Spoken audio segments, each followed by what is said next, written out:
Hi, Michael from VMP Automotive, welcoming you to another installment of your Automotive Minute. Today we're going to be concentrating and talking about the importance of struts, shocks, and tires. So we're going to talk about how those components are the main components for safety on your vehicle. You're going, what are you, crazy? The fact of the matter is, we have all this high technology on these vehicles like analog brake systems and vehicle stability systems. All these high-tech features on these modern cars are totally useless if the tire does not maintain contact with the road surface. The job of the strut or shock absorber is to keep the tire in constant contact with the road. The poor shock absorber has a double job. It has to, one, keep the vehicle stabilized from bouncing, right? From the spring's oscillations. The other thing it has to do is to keep this tire under control. You're going to notice that when I remove this tire is like a basketball. So, you're driving down the road and look what you do, you hit a bump. And every time you hit a bump, this tire wants to do this. I mean, if there was a hoop set up in here, I could show you something, and we're not going to do that. But anyway, the strut has to keep this tire from bouncing up. Also, it has to control the spring. The spring is the key component for ride height. That's its job, is to keep the fenders off the tires.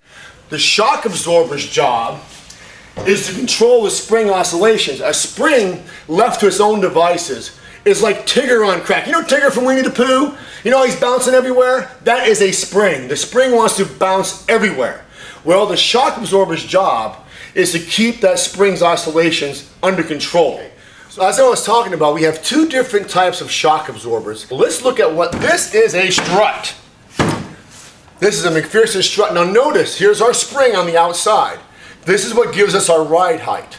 Notice inside, or this whole assembly, which is this part all the way up through here where it's bolted into, that is your shock absorber.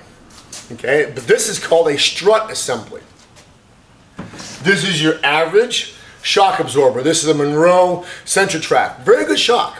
Notice both of these shock absorbers are high pressure gas, meaning that there is a gas charge located inside this shock. So when I push this down, it wants to expand back up because of the gas charge. Over time, the gas charge leaks out of these shocks. So when you push it down, it don't go back up. It just stays flat in the squished position, for a lack of a better term.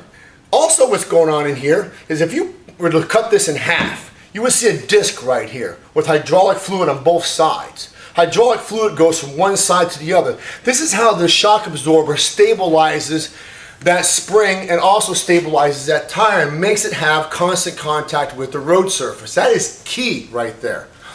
In a strut, it is built into it is one assembly. The shock is an internal part of the spring. So basically the shock's inside there where the spring is. On a conventional suspension, the shock absorber is away from the spring. If a strut or a shock absorber is worn out, what happens is the tire loses contact with the road. Now if you look at this tire carefully, this tire has pretty much normal wear. As you can see, it is worn out, but you'll notice that the tread is smooth. There's your wear bar, by the way. And when the wear bar is touched with the threads, that means that this tire is no good. This is a worn out tire, but if you look at this, it has normal wear. If this tire had been a victim of a bad strut or a shock absorber, it would be choppy. It would be like I took a Ginsu knife and just chopped at these threads. Why? Because if you're going down the road about 60, 70 miles an hour, the strut is not keeping the tire on the ground. So what's it doing? It's bouncing and it's rolling as it's bouncing. And every time it bounces and it rolls, it makes a little chop into it. And you'll notice this because you know how you will know in the car? It'll make that noise as you're driving down the road. Why? Because the threads are all chopped up. That's how you know, hey, I need to get this looked at.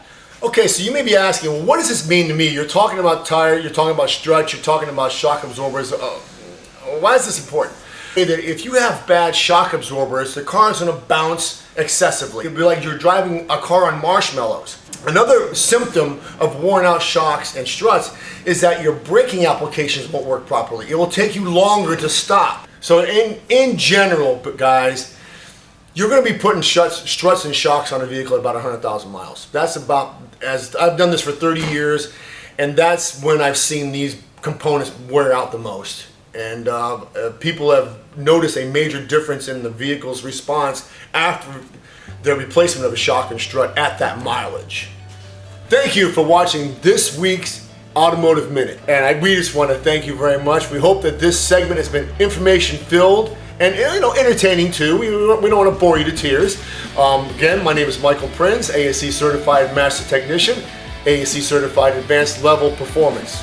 Thank you.